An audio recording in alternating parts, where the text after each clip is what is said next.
A empresa pode reduzir o seu salário? Se você quiser saber, fique conosco, porque é sobre esse assunto que vamos tratar no vídeo de hoje.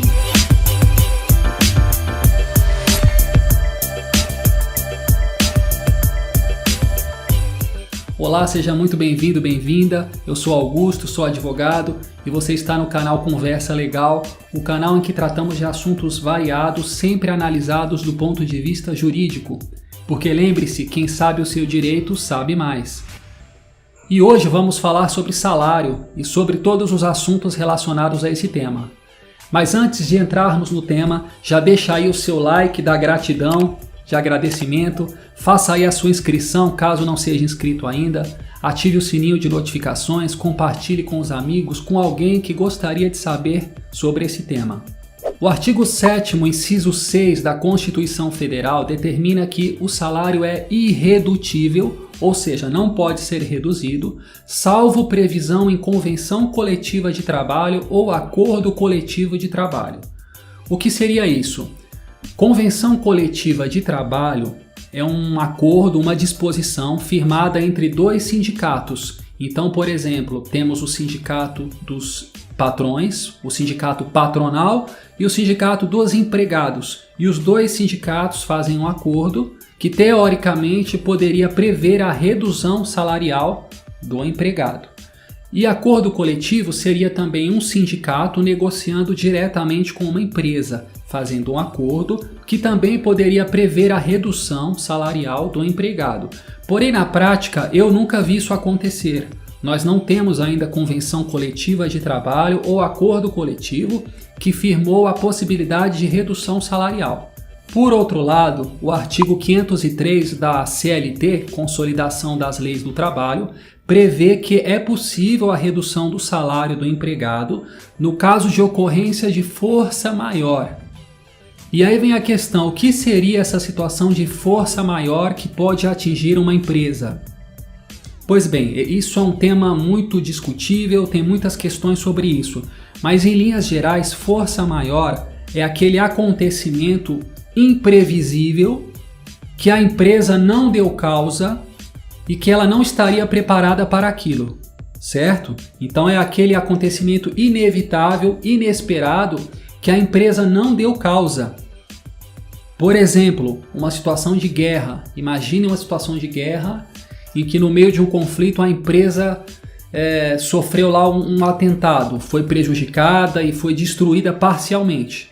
Então é um caso de força maior que permitiria ao empregador reduzir o salário dos empregados.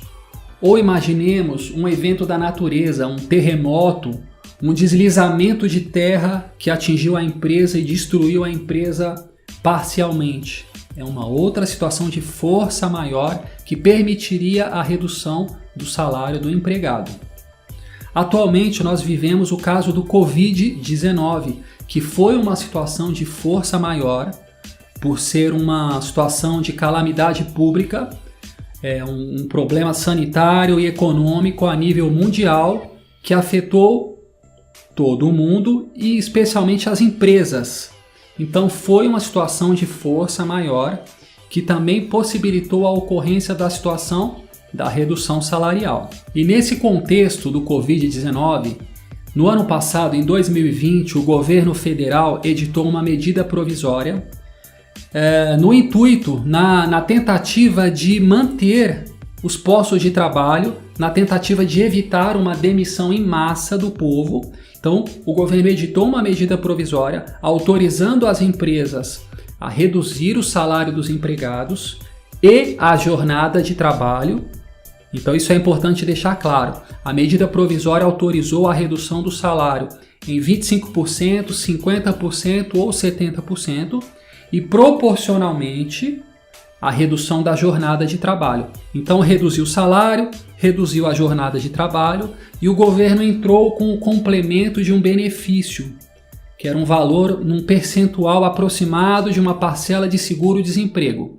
Então, em resumo, as empresas reduziram salário, jornada e o governo complementou lá um certo valor de benefício.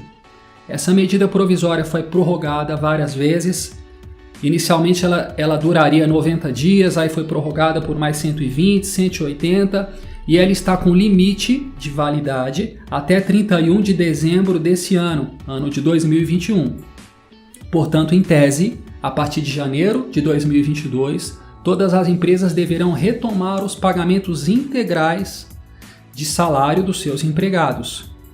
Isso eu estou me referindo àquelas empresas que aderiram a esse plano de redução salarial, que evidentemente não são todas. Então, em tese, isso precisa ser normalizado a partir de janeiro de 2022, caso essa medida provisória não seja novamente prorrogada, que nós esperamos que não seja.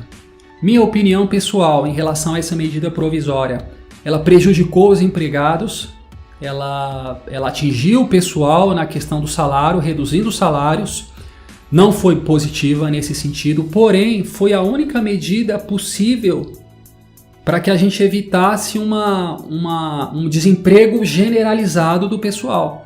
Porque se assim não fosse, poderíamos ter perdido muito mais postos de trabalho. Então essa foi a medida que o governo conseguiu adotar, porém também, na minha opinião pessoal, agora que a epidemia já está controlada, a questão do Covid, que as pessoas já estão vacinadas, a economia já está sendo retomada, então já é hora disso ser cessado e ser normalizado. Então é tempo das empresas voltarem sim a pagar os salários integrais do pessoal, dos seus empregados que já foram prejudicados, que já sofreram bastante os efeitos da pandemia, inclusive no aspecto financeiro, durante esses últimos 2 anos. E este foi o tema de hoje. Se você quiser deixar alguma sugestão, algum comentário, escreva aqui abaixo na página dos comentários. Eu também quero saber a sua opinião. Você concorda com essa possibilidade de redução salarial em situações excepcionais, ou seja, em situações graves? Qual a sua opinião a respeito? Escreva aqui que eu e minha equipe teremos prazer em ler e responder a todos os comentários. E se você chegou até o final desse vídeo, meu muito obrigado. Novamente peço, faça sua inscrição, deixe seu like caso você não tenha feito ainda. E nos vemos no próximo vídeo, pessoal. Um grande abraço, até mais, tchau!